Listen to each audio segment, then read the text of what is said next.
Hello friends, मैं आपके लिए एक न्यू वैकेंसी की जानकारी दे रहा हूं जो army ordinance corporation AOE unit depot से आई है।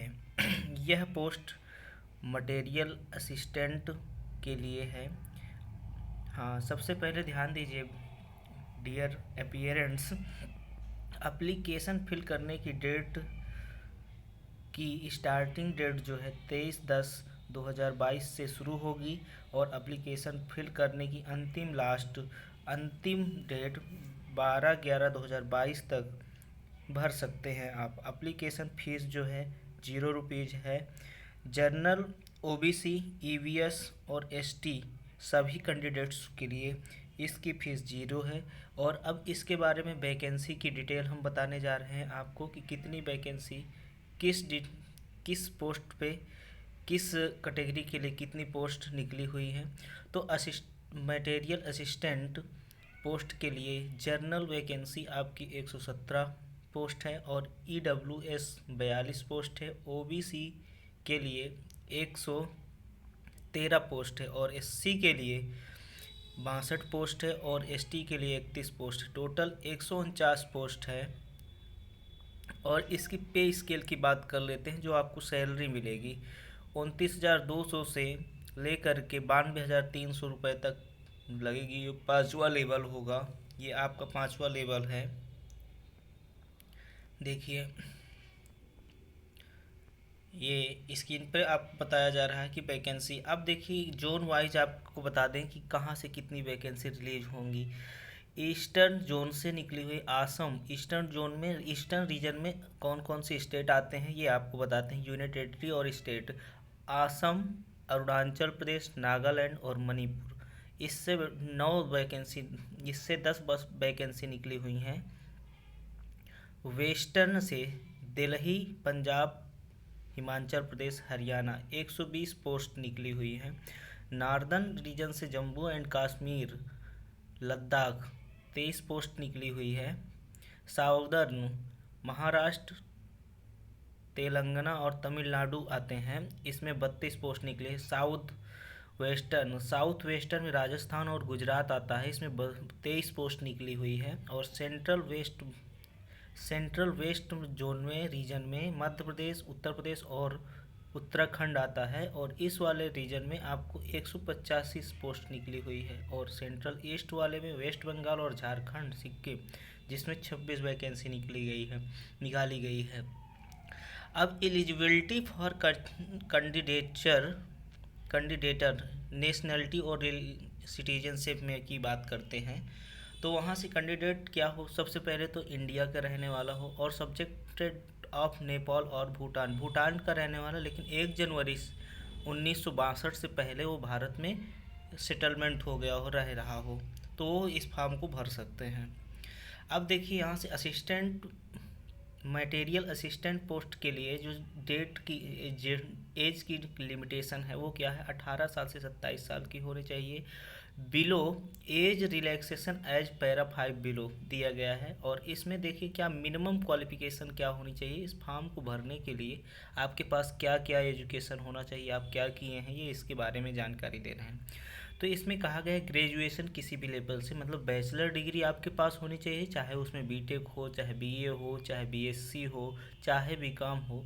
आप किसी भी डिसिप्लिन से हैं तो आप इस फॉर्म को भर सकते हैं। और साथ ही साथ अगर आप डिप्लोमा धारक भी हैं, डिप्लोमा का मतलब क्या होता है, जैसे पॉलिटेक्निक या फिर और अदर डिप्लोमा आप लिए हैं, तो उसमें से कोई भी डिप्लोमा अगर आप किए हैं तो आप इस पोस्ट पे फॉर्म को भर सकते हैं। और डिप्लोमा इन और उसके बाद क्या करते हैं, diploma in engineering in any discipline, मतलब एक क्या है मटेरियल मैनेजमेंट में, डिप्लोमा इन मटेरियल मैनेजमेंट से होना चाहिए तो भी आप भर सकते हैं। और दूसरा क्या होता है, बीटेक या बीए, बीएससी, बीकॉम हो तब भी भर सकते हैं। और डिप्लोमा किसी भी स्ट्रीम से किए हैं तब भी आप इस फॉर्म को भर सकते हैं। अब आगे बता देते हैं। देखो जैसे कहा गया BTech degree, diploma in engineering awarded IGNOU to student who were enrolled up to academic year 2019 2009 से 2010 shall be treated as valid where applicable. तब तक ये इग्नो वाले क्या है 9 से, और 10 वाले ईयर में जो भी किए हैं वो क्या होंगे, वैलिड माने जाएंगे। ठीक है। हाँ, आगे दिखाते हैं, आपको बता देते हैं कि एसटी के लिए 5 साल एज रिलैक्सेशन मिलेगा, एससी एसटी के लिए, ओबीसी के लिए 3 साल, और अनरिजर्व के लिए 10, पीडब्ल्यूडी और अनपीडब्ल्यूबीडी की ओबीसी के लिए 13 साल का मिलेगा, और पीडब्ल्यूडी एससी एसटी के लिए 15 ईयर का मिलेगा। ऐसे एक्स सर्विसमैन के लिए 3 साल का होगा, जो कि military service remanded from actual age as a closing date is receipt online application. ऐसे ही अलग अलग सीट, अलग अलग क्या कहते हैं, कैटेगरी वाइज अलग अलग एज रिलैक्सेशन दिया जाएगा। अब देख लेते हैं, हम आपको बताते हैं सिलेबस में क्या क्या होना चाहिए। सिलेबस सिलेबस क्या होना चाहिए, इसके लिए क्या कौन से सब्जेक्ट आएंगे, वो हम आपको बताते इम्पोर्टेंट इंट्रोडक्शन में बताते हैं।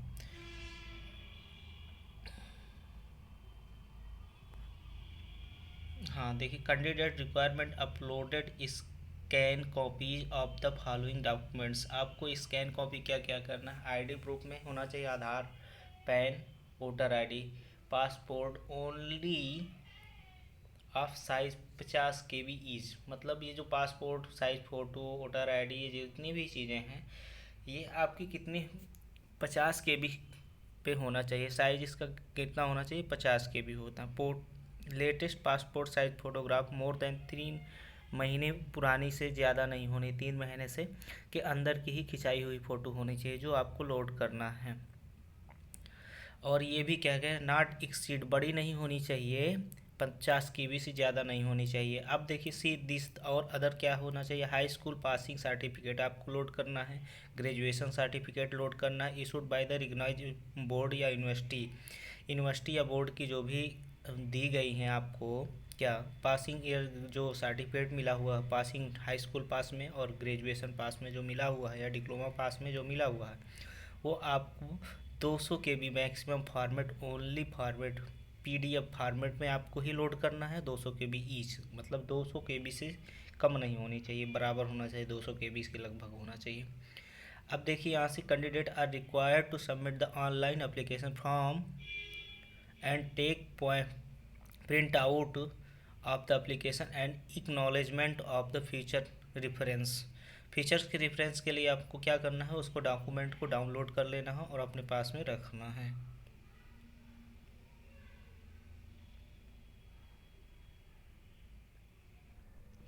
इसी के बारे में आपको दी गई है और ये साइड भी दी गई है। First choice of exam centre, वो आपको choice first come first several, जैसे पहले आएंगे वैसे उसी हिसाब से आपको शॉर्ट लिस्टेड करके आपको सेंटर अलॉट कर दिया जाएगा। Admit card,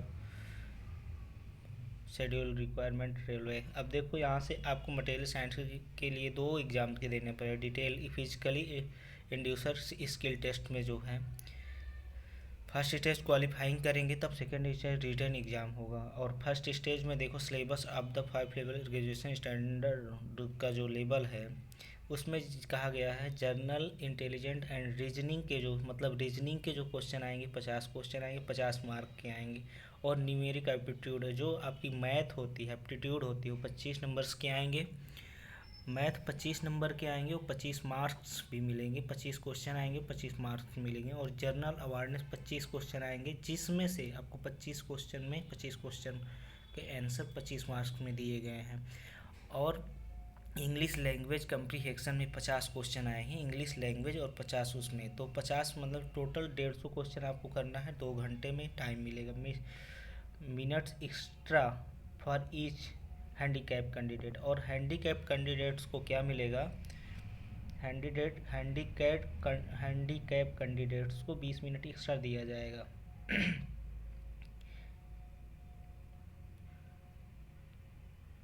objective type multiple choice question only, question will be set both language Hindi English except English language and comprehension.